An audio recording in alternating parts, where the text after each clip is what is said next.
Jane Eyre by Charlotte Brontë. Chapter 20. I had forgotten to draw my curtain, which I usually did, and also to let down my window blind. The consequence was that when the moon, which was full and bright, for the night was fine, came in her course to that space in the sky opposite my casement, and looked in at me through the unveiled panes, her glorious gaze roused me. Awakening in the dead of night, I opened my eyes on her disk, silver white and crystal clear. It was beautiful, but too solemn. I half rose and stretched my arm to draw the curtain. Good God! What a cry! The night, its silence, its rest, was rent in twain by a savage, a sharp, a shrilly sound that ran from end to end of Thornfield Hall. My pulse stopped. My heart stood still. My stretched arm was paralyzed. The cry died and was not renewed. Indeed, whatever being uttered that fearful shriek could not soon repeat it. Not the whitest-winged condor of the Andes could, twice in succession, send out such a yell from the cloud shrouding his eyrie. The thing delivering such utterance must rest ere it could repeat the effort. It came out of the third story, for it passed overhead. And overhead, yes, in the room just above my chamber ceiling, I now heard a struggle. A deadly one it seemed from the noise, and a half-smothered voice shouted, "Help! Help! Help!" 3 times rapidly. "Will no one come?" it cried, and then, while the staggering and stamping went on wildly, I distinguished through plank and plaster, "Rochester! Rochester, for God's sake, come!" A chamber door opened. Someone ran or rushed along the gallery. Another step stamped on the flooring above, and something fell, and there was silence. I put on some clothes, though horror shook all my limbs. I issued from my apartment. The sleepers were all aroused. Ejaculations, terrified murmurs sounded in every room. Door after door unclosed. One looked out and another looked out. The gallery filled. Gentlemen and ladies alike had quitted their beds, and, "Oh, what is it?" "Who is hurt?" "What has happened?"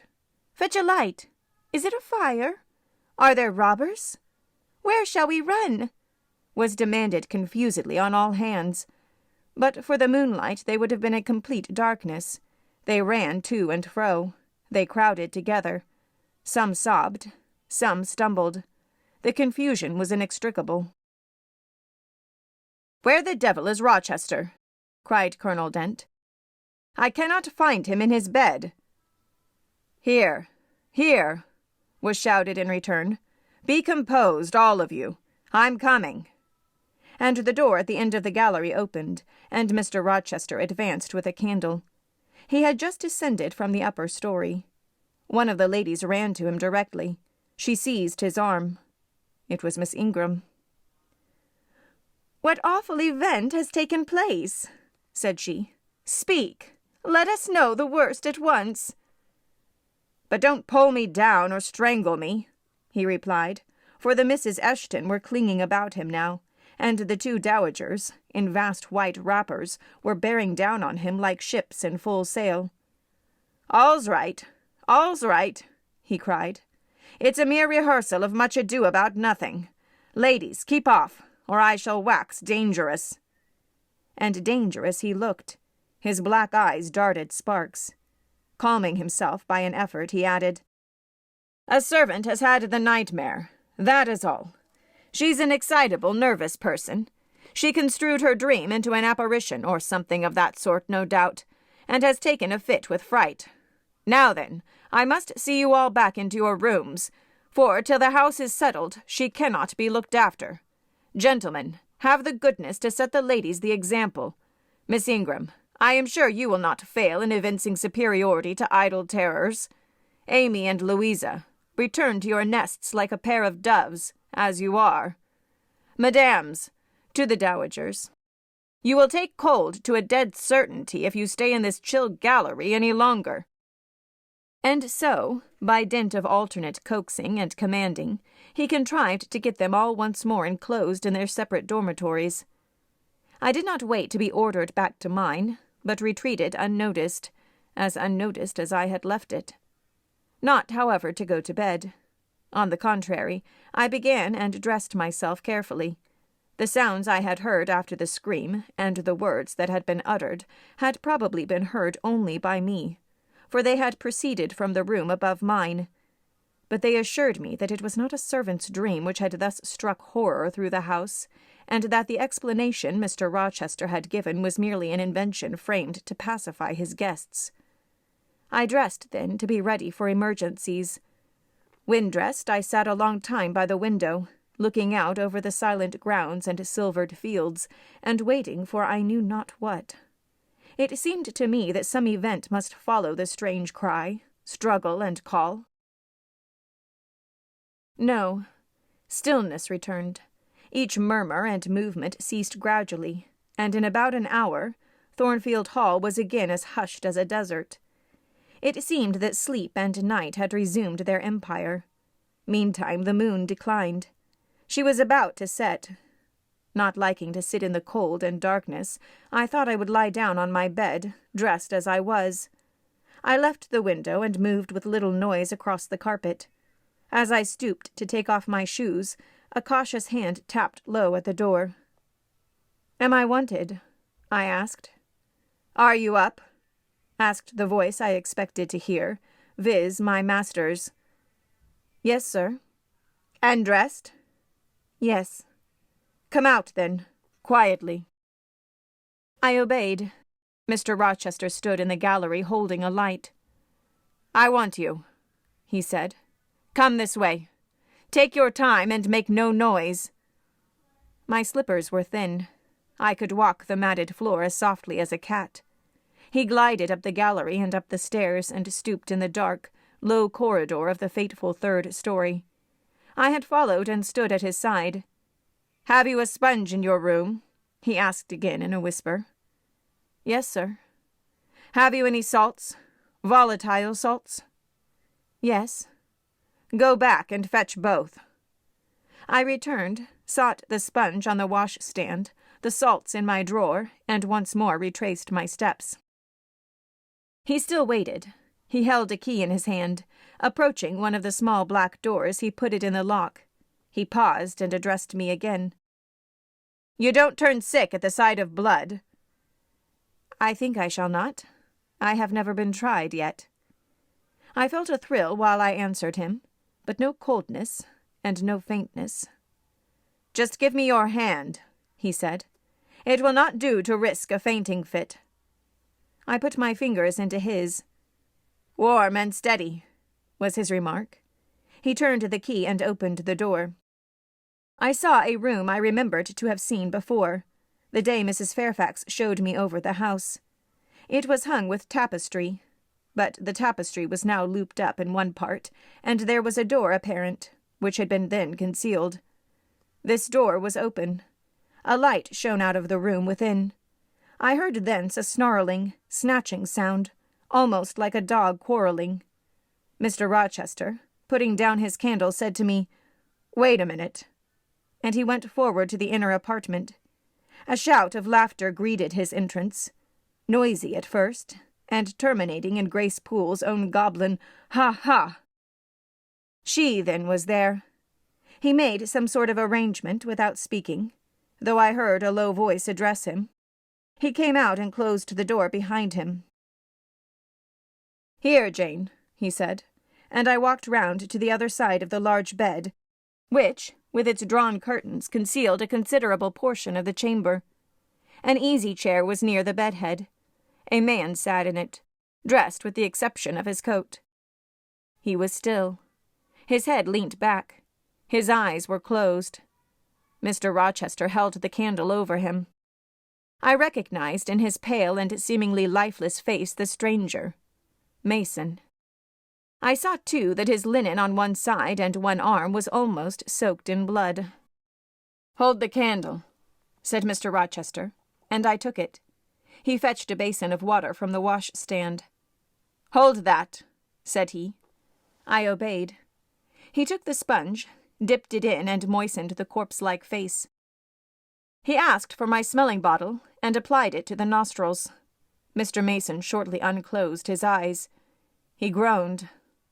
Mr. Rochester opened the shirt of the wounded man, whose arm and shoulder were bandaged. He sponged away blood, trickling fast down. "Is there immediate danger?" murmured Mr. Mason. "Pooh! No, a mere scratch. Don't be so overcome, man. Bear up. I'll fetch a surgeon for you now myself. You'll be able to be removed by morning, I hope. Jane," he continued. "Sir?" "I shall have to leave you in this room with this gentleman for an hour, or perhaps 2 hours. You will sponge the blood as I do when it returns. If he feels faint, you will put the glass of water on that stand to his lips, and your salts to his nose. You will not speak to him on any pretext. And Richard, it will be at the peril of your life if you speak to her. Open your lips, agitate yourself, and I'll not answer for the consequences." Again the poor man groaned. He looked as if he dared not move. Fear, either of death or of something else, appeared almost to paralyze him. Mr. Rochester put the now bloody sponge into my hand, and I proceeded to use it as he had done. He watched me a second, then saying, "Remember, no conversation," he left the room. I experienced a strange feeling as the key grated in the lock, and the sound of his retreating step ceased to be heard. Here then I was in the 3rd story, fastened into one of its mystic cells. Night around me. A pale and bloody spectacle under my eyes and hands. A murderess hardly separated from me by a single door. Yes, that was appalling. The rest I could bear, but I shuddered at the thought of Grace Poole bursting out upon me. I must keep to my post, however. I must watch this ghastly countenance, these blue, still lips forbidden to unclose, these eyes now shut, now opening, now wandering through the room, now fixing on me, and ever glazed with the dullness of horror. I must dip my hand again and again in the basin of blood and water, and wipe away the trickling gore. I must see the light of the unsnuffed candle wane on my employment, the shadows darken on the wrought, antique tapestry round me, and grow black under the hangings of the vast old bed, and quiver strangely over the doors of a great cabinet opposite, whose front, divided into 12 panels, bore in grim design the heads of the 12 apostles, each enclosed in its separate panel as in a frame, while above them at the top rose an ebon crucifix and a dying Christ.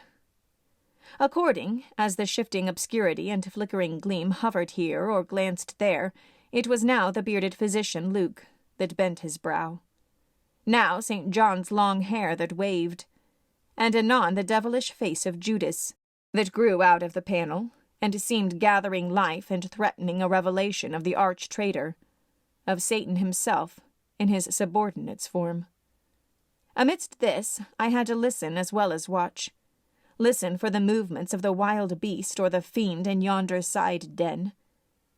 But since Mr. Rochester's visit it seemed spellbound.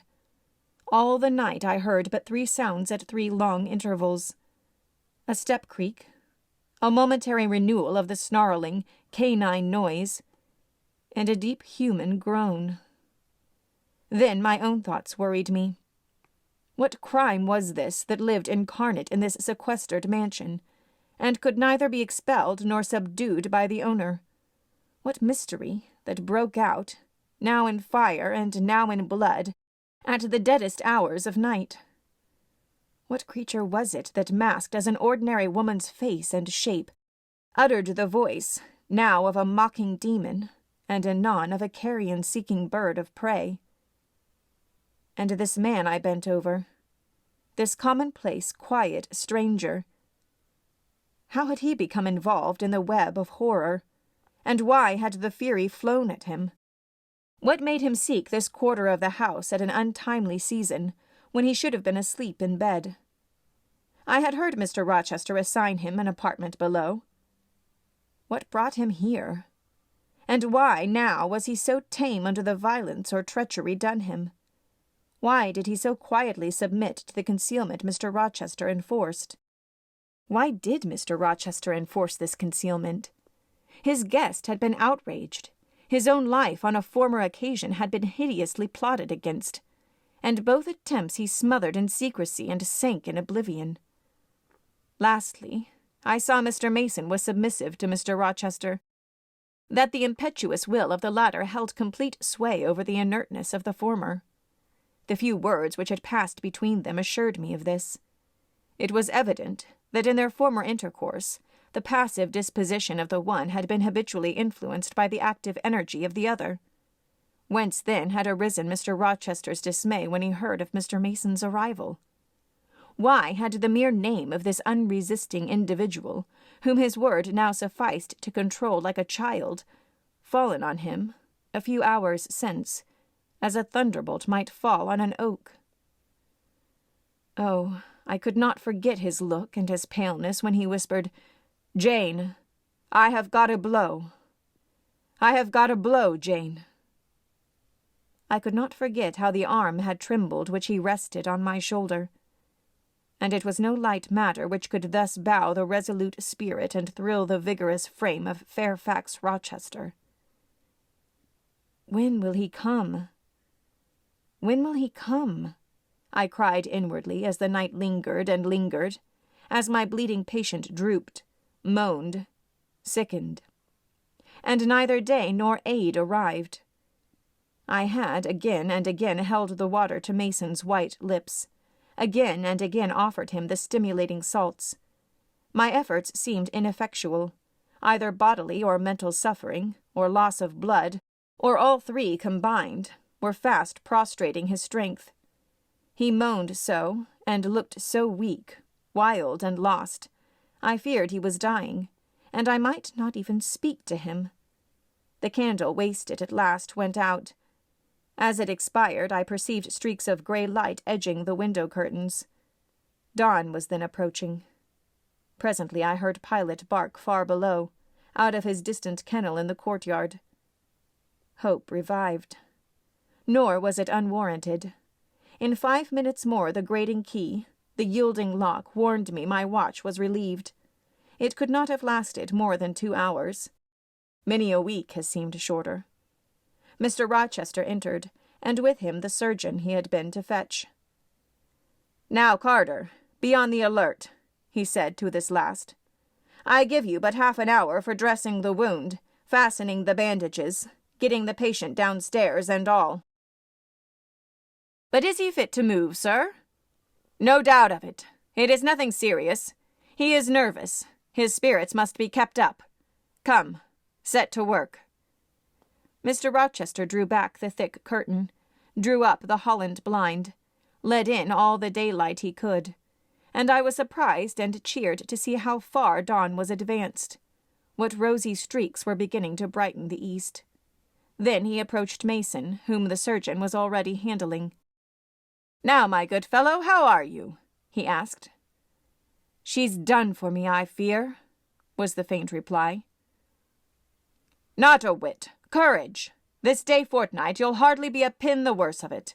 You've lost a little blood, that's all. Carter, assure him there's no danger." "I can do that conscientiously," said Carter, who had now undone the bandages. "Only I wish I could have got here sooner. He would not have bled so much. But how is this? The flesh on the shoulder is torn as well as cut. This wound was not done with a knife. There have been teeth here." "She bit me," he murmured. "She worried me like a tigress when Rochester got the knife from her." "You should not have yielded. You should have grappled with her at once," said Mr. Rochester. "But under such circumstances, what could one do?" returned Mason. "Oh, it was frightful," he added, shuddering. "And I did not expect it. She looked so quiet at first." "I warned you," was his friend's answer. "I said, be on your guard when you go near her. Besides, you might have waited till tomorrow and had me with you. It was mere folly to attempt the interview tonight, and alone. I thought I could have done some good. You thought. You thought. Yes, it makes me impatient to hear you. But, however, you have suffered, and are likely to suffer enough for not taking my advice, so I'll say no more. Carter, hurry. Hurry. The sun will soon rise, and I must have him off. Directly, sir. The shoulder is just bandaged. I must look to this other wound in the arm. She has had her teeth here, too, I think. She sucked the blood. She said she'd drain my heart, said Mason.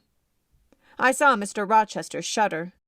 A singularly marked expression of disgust, horror, hatred, warped his countenance almost to distortion. But he only said, "Come, be silent, Richard, and never mind her gibberish. Don't repeat it." "I wish I could forget it," was the answer.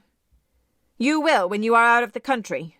When you get back to Spanish Town, you may think of her as dead and buried. Or rather, you need not think of her at all." "Impossible to forget this night."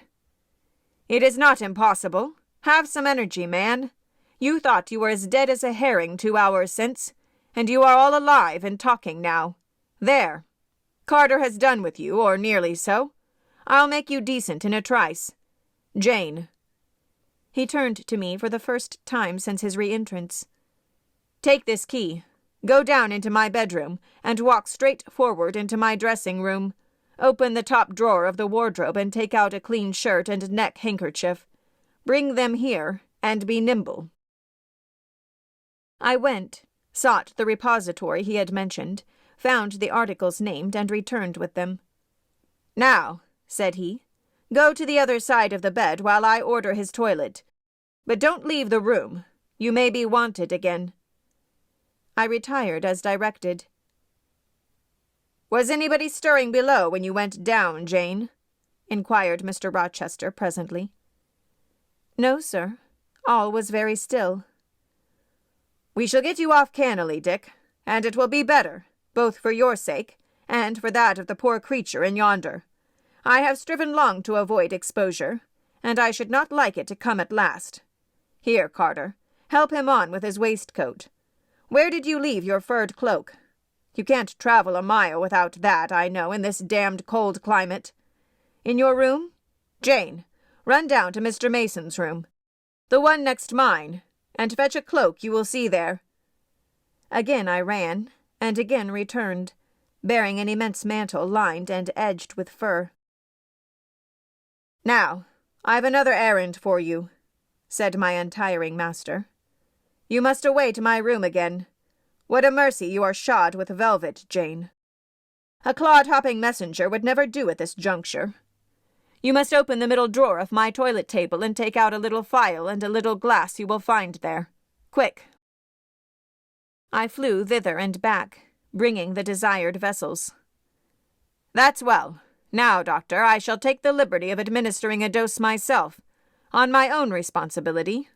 I got this cordial at Rome, of an Italian charlatan. A fellow you would have kicked, Carter. It is not a thing to be used indiscriminately, but it is good upon occasion, as now, for instance. Jane, a little water." He held out the tiny glass, and I half filled it from the water bottle on the washstand. "That will do. Now wet the lip of the phial." I did so. He measured 12 drops of a crimson liquid, and presented it to Mason. "Drink, Richard. It will give you the heart you lack, for an hour or so." "But will it hurt me? Is it inflammatory?" "Drink! Drink! Drink!" Mr. Mason obeyed because it was evidently useless to resist. He was dressed now. He still looked pale, but he was no longer gory and sullied. Mr. Rochester let him sit 3 minutes after he had swallowed the liquid. He then took his arm. "Now I am sure you can get on your feet," he said. "Try." The patient rose.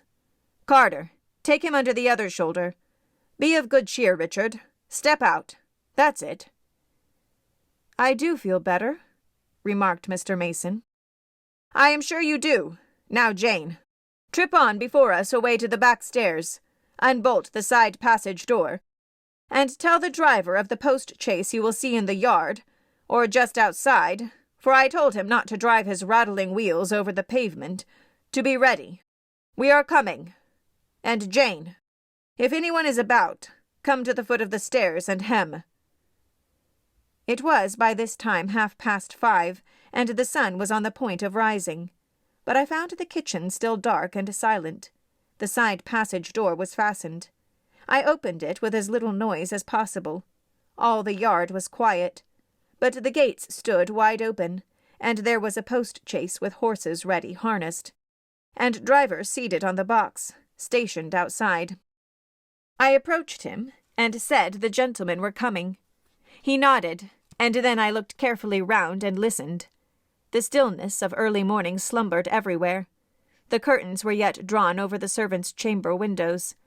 Little birds were just twittering in the blossom-branched orchard trees, whose boughs drooped like white garlands over the wall enclosing one side of the yard. The carriage horses stamped from time to time in their closed stables. All else was still. The gentleman now appeared. Mason, supported by Mr. Rochester and the surgeon, seemed to walk with tolerable ease. They assisted him into the chaise. Carter followed. "Take care of him," said Mr. Rochester to the latter, "and keep him at your house till he is quite well. I shall ride over in a day or two to see how he gets on. Richard, how is it with you?" "The fresh air revives me, Fairfax." "Leave the window open on his side, Carter. There is no wind. Good-bye, Dick." "Fairfax." "Well, what is it?" "Let her be taken care of. Let her be treated as tenderly as may be. Let her—" He stopped and burst into tears.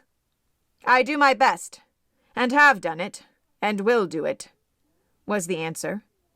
He shut up the chaise door, and the vehicle drove away. "Yet would to God there was an end of all this," added Mr. Rochester as he closed and barred the heavy yard gates. This done, he moved with slow step and abstracted air towards a door in the wall bordering the orchard. I, supposing he had done with me, prepared to return to the house. Again, however, I heard him call, "Jane!"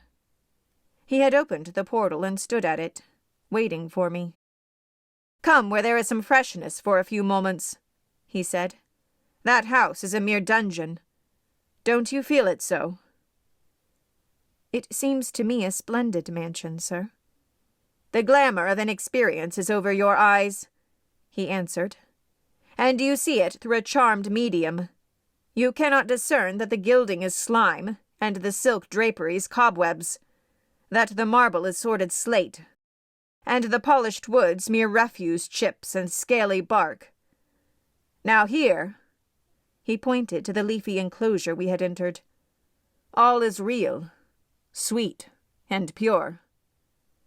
He strayed down a walk edged with box, with apple trees, pear trees, and cherry trees on one side, and a border on the other, full of all sorts of old-fashioned flowers, stocks, sweet williams, primroses, pansies, mingled with southern wood, sweet briar, and various fragrant herbs. They were fresh now as a succession of April showers and gleams, followed by a lovely spring morning, could make them. The sun was just entering the dappled east, and his light illumined the wreathed and dewy orchard trees, and shone down the quiet walks under them. "Jane, will you have a flower?" He gathered a half-blown rose, the first on the bush, and offered it to me. "Thank you, sir."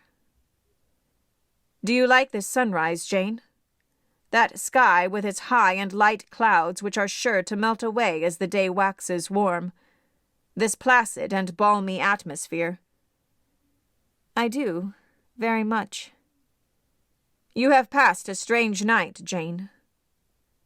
"Yes, sir." "And it has made you look pale. Were you afraid when I left you alone with Mason?" "I was afraid of someone coming out of the inner room." "But I had fastened the door. I had the key in my pocket. I should have been a careless shepherd if I had left a lamb." my pet lamb, so near a wolf's den, unguarded. You are safe. Will Grace Poole live here still, sir? Oh, yes. Don't trouble your head about her. Put the thing out of your thoughts. Yet it seems to me your life is hardly secure while she stays. Never fear. I will take care of myself. Is the danger you apprehended last night gone by now, sir? I cannot vouch for that till Mason is out of England, nor even then. To live, for me, Jane, is to stand on a crater crust which may crack and spew fire any day. But Mr. Mason seems a man easily led. Your influence, sir, is evidently potent with him. He will never set you at defiance or wilfully injure you. Oh, no, Mason will not defy me. Nor, knowing it, will he hurt me. But, unintentionally, he might in a moment, by one careless word, deprive me, if not of life, yet forever of happiness. Tell him to be cautious, sir. Let him know what you fear, and show him how to avert the danger. He laughed sardonically, hastily took my hand, and as hastily threw it from him. If I could do that, simpleton, where would the danger be? Annihilated in a moment. Ever since I have known Mason, I have only had to say to him, do that, and the thing has been done. But I cannot give him orders in this case. I cannot say, beware of harming me, Richard, for it is imperative that I should keep him ignorant that harm to me is possible. Now you look puzzled, and I will puzzle you farther. You are my little friend, are you not? I like to serve you, sir, and to obey you in all that is right. Precisely. I see you do. I see genuine contentment in your gait and mien, your eye and face, when you are helping me and pleasing me, working for me, and with me, in, as you characteristically say, all that is right. For if I bid you to do what you thought wrong, there would be no light-footed running, no neat-handed alacrity, no lively glance and animated complexion. My friend would then turn to me, quiet and pale, and would say, No, sir, that is impossible. I cannot do it, because it is wrong, and would become immutable as a fixed star. Well, you too have power over me, and may injure me. Yet I dare not show you where I am vulnerable, lest, faithful and friendly as you are, you should transfix me at once. If you have no more to fear from Mr. Mason than you have from me, sir, you are very safe. God grant it may be so. Here, Jane, is an arbor. Sit down. The arbor was an arch in the wall, lined with ivy. It contained a rustic seat. Mr. Rochester took it, leaving room, however, for me. But I stood before him. Sit, he said. The bench is long enough for two. You don't hesitate to take a place at my side, do you? Is that wrong, Jane? I answered him by assuming it. To refuse would, I felt, have been unwise. Now, my little friend, while the sun drinks the dew, while all the flowers in this old garden awake and expand, and the birds fetch their young ones' breakfast out of the thornfield, and the early bees do their first spell of work, I'll put a case to you, which you must endeavor to suppose your own. But first, look at me, and tell me you are at ease, and not fearing that I err in detaining you, or that you err in staying. No, sir. I am content. Well then, Jane, call to aid your fancy. Suppose you were no longer a girl well reared and disciplined, but a wild boy indulged from childhood upwards. Imagine yourself in a remote foreign land. Conceive that you there commit a capital error, no matter of what nature or from what motives, but one whose consequences must follow you through life and taint all your existence. Mind, I don't say a crime. I am not speaking of shedding of blood or of any other guilty act. which might make the perpetrator amenable to the law. My word is error. The results of what you have done become in time to you utterly insupportable. You take measures to obtain relief. Unusual measures, but neither unlawful nor culpable. Still you are miserable, for hope has quitted you on the very confines of life. Your sun at noon darkens in an eclipse, which you feel will not leave it till the time of setting. Bitter and base associations have become the sole food of your memory. You wander here and there, seeking rest in exile. Happiness and pleasure. I mean in heartless, sensual pleasure, such as dulls intellect and blights feeling. Heart-weary and soul-withered, you come home after years of voluntary banishment. You make a new acquaintance. How or where, no matter. You find in this stranger much of the good and bright qualities which you have sought for 20 years, and never before encountered. And they are all fresh, healthy, without soil and without taint. Such society revives, regenerates. You feel better days come back, higher wishes, purer feelings. You desire to recommence your life, and to spend what remains to you of days in a way more worthy of an immortal being. To attain this end, are you justified in overleaping an obstacle of custom, a mere conventional impediment, which neither your conscience sanctifies, nor your judgment approves? He paused for an answer, and what was I to say? Oh, for some good spirit to suggest a judicious and satisfactory response. Vain aspiration. The west wind whispered in the ivy round me, but no gentle Ariel borrowed its breath as a medium of speech. The birds sang in the tree-tops, but their song, however sweet, was inarticulate. Again Mr. Rochester propounded his query. Is the wandering and sinful, but now rest-seeking and repentant man justified in daring the world's opinion, in order to attach to him forever this gentle, gracious, genial stranger, thereby securing his own peace of mind and regeneration of life? Sir, I answered, a wanderer's repose or a sinner's reformation should never depend on a fellow creature. Men and women die, philosophers falter in wisdom, and Christians in goodness. If anyone you know has suffered and erred, let him look higher than his equals for strength to amend and solace to heal. But the instrument. God, who does the work, ordains the instrument. I have myself, I tell it you without parable, been a worldly, dissipated, restless man, and I believe I have found the instrument for my cure in— He paused. The birds went on caroling, the leaves lightly rustling. I almost wondered they did not check their songs and whispers to catch the suspended revelation. But they would have to wait many minutes. So long was the silence protracted. At last I looked up at the tardy speaker. He was looking eagerly at me. "Little friend," said he, in quite a changed tone, while his face changed too, losing all its softness and gravity, and becoming harsh and sarcastic. "You have noticed my tender penchant for Miss Ingram? Don't you think if I married her she would regenerate me with a vengeance?" He got up instantly, went quite to the other end of the walk, and when he came back he was humming a tune.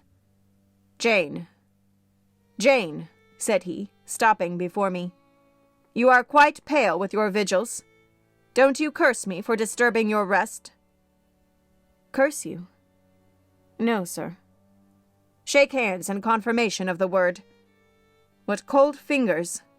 They were warmer last night when I touched them at the door of the mysterious chamber. Jane, when will you watch with me again?" "Whenever I can be useful, sir." "For instance, the night before I am married. I am sure I shall not be able to sleep. Will you promise to sit up with me to bear me company? To you I can talk of my lovely one, for now you have seen her and know her." "Yes, sir." "She's a rare one, is she not, Jane? Yes, sir. A strapper. A real strapper, Jane. Big, brown, and buxom, with hair just such as the ladies of Carthage must have had. Bless me, there's Dent and Lean in the stables. Go in by the shrubbery through that wicket."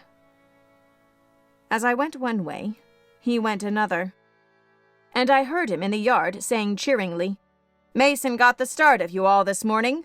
He was gone before sunrise. I rose at 4 to see him off.